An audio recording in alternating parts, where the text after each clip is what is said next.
Olá, sejam todos bem-vindos. O meu nome é Cassiana e essa é a sequência dos estudos da Saga Anunnaki com a tradução da parte 4, que fala sobre as castas, Metraton e as hierarquias crísticas reptilianas. Chegou então o esperado fim da guerra. Milhões de seres humanos haviam perecido em guerras que duraram milhares de anos, chegando-se a destruir sistemas solares inteiros, estrelas e mais de 30 planetas habitados. Em outros tempos, grandes impérios humanos, como os Pleiadianos e os Sírios, haviam perdido boa parte de seus territórios no chamado Tratado de Equilíbrio, imposto pela Confederação. A Federação Reptiliana, ao ver que a Confederação não permitiria a repetição de grandes conflitos, trocou de estratégia com infiltrações e ataques relâmpagos de curta duração. Foi a maneira deles de enganar a intervenção dos esquadrões celestiais. A Confederação Humana tratou logo de encerrar a celebração pelo fim das hostilidades. Se enfrentava um novo problema que não haviam previsto durante o desenvolvimento do conflito. Haviam se fabricado mais de 3 trilhões de clones e não sabiam exatamente como organizar a todo esse grupo. Ninguém queria matá-los. Afinal, eram pessoas completas em todos os sentidos. A Federação não encontrou uma maneira melhor de organizar essa sociedade que copiar o modelo Arcones de castas.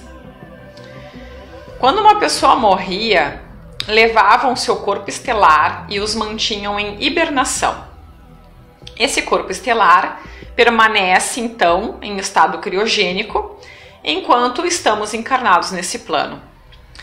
Todos temos um corpo estelar criogênico dormindo em cidades etéricas situadas sobre o planeta, intraterra ou gigantescas naves-mães, algumas maiores mesmo do que a nossa própria Lua.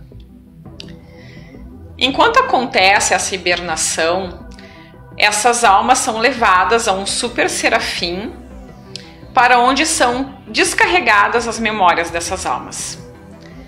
Essas almas, então, têm suas memórias apagadas e se utilizam imediatamente em outro corpo que a Federação designe para encarnar em qualquer um de seus mundos. Dessa forma, as almas reencarnam em um corpo que não guarda nenhuma recordação da encarnação anterior, não sendo dessa forma possível evoluir livremente. Sendo assim, não se tinha a liberdade de escolher sua próxima encarnação, e isso decidia a própria Federação. Esse processo é muito similar ao explicado em diversas fontes, que uma das mais conhecidas é o livro de Urântia, uma espécie de Bíblia pleiadiana, ou ainda o que algumas civilizações pleiadianas que seguem esse modelo de castas até os dias de hoje querem que acreditemos. Apesar de ser uma grande fonte de informação, sabe-se também que se tem contaminado por algumas distorções. Dito de outra maneira, se observa, por sorte, o abandono progressivo da sociedade atual dessa obediência cega a dogmas religiosos, que é usado largamente como ferramenta de controle de massa, propiciado pela nossa própria evolução como raça. Esse livro, na opinião do autor original deste conteúdo, é uma tentativa de remodelar e modernizar a Bíblia usando ingredientes extraterrestres na receita. Mas, se o vemos em perspectiva, segue sendo uma doutrina religiosa de fé cega, culpa, submissão e sacrifício necessário do Messias pelos nossos pecados. Aliás, se omite deliberadamente o componente Anunnaki dessa equação, jogando toda a carga da culpa de tudo o que aconteceu até aqui com este planeta sobre os ombros da humanidade, o que nos faz pensar realmente em qual é a fonte exata dessas informações canalizadas.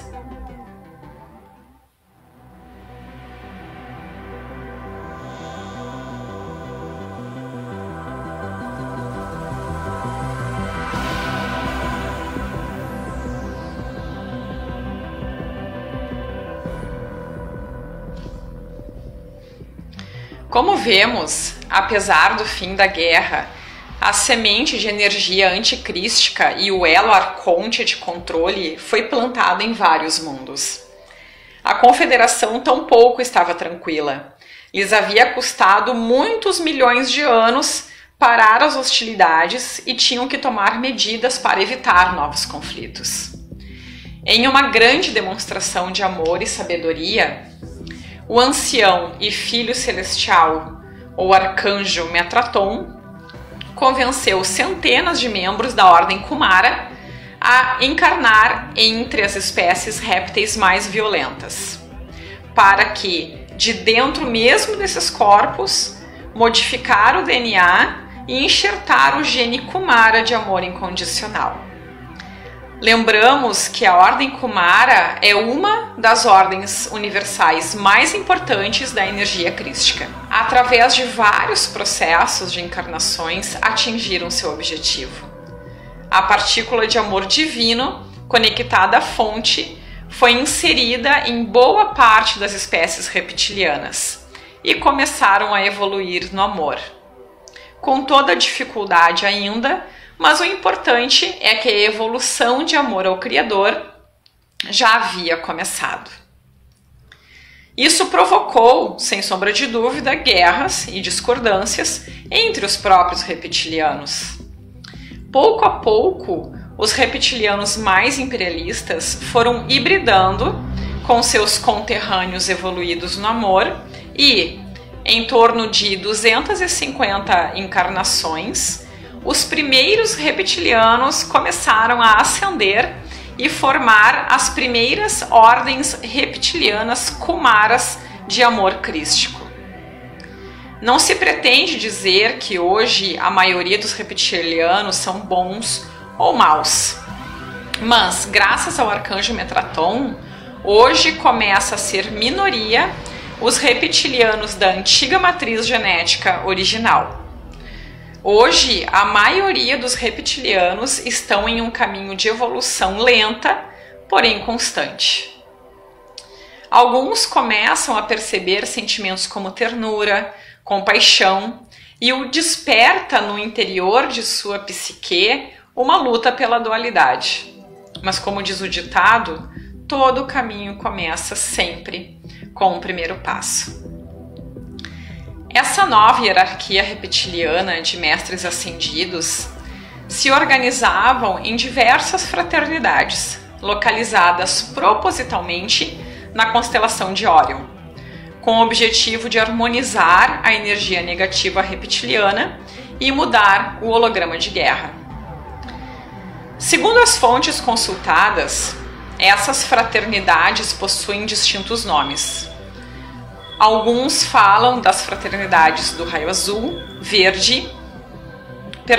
do raio azul, violeta e dourado.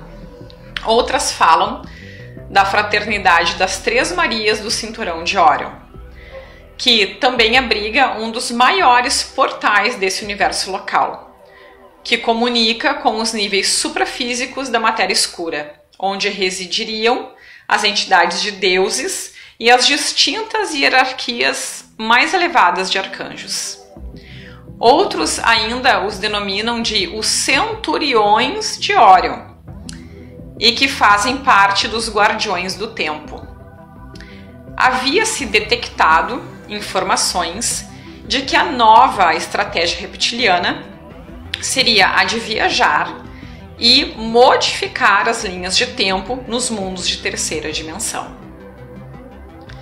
Feito isso, era contra a primeira diretriz da federação, a de não intromissão nas raças em desenvolvimento. Desde que, como raça unificada, livremente, qualquer um poderia tomar contato com a própria federação.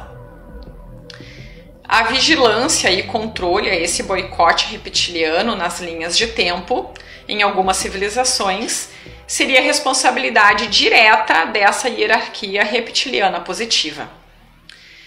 Infelizmente, a hierarquia reptiliana que tem influência na Terra se mantém na pauta de atuação anticrística, mas esse é um estudo que vai ficar para mais adiante.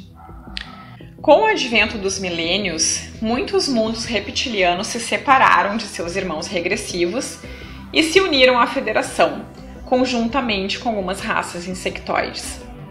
A mais destacada seria a raça insectoide antariana.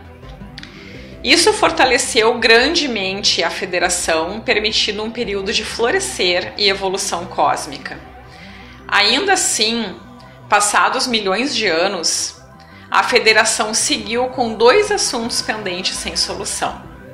O primeiro seria o sistema de castas, que bloqueava a livre ascensão dos indivíduos e, apagando suas memórias, impossibilitava a união desses grupos de almas individuais ao Deus Sou, do verbo ser.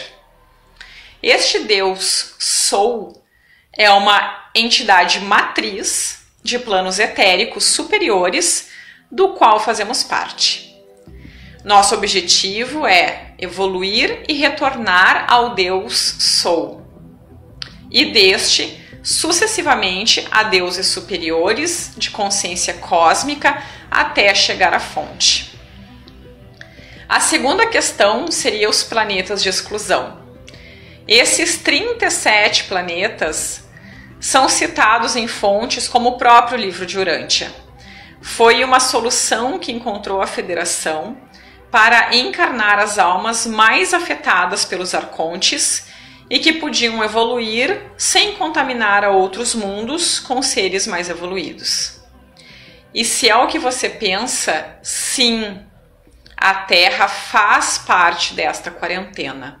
É um dentre esses 37 mundos.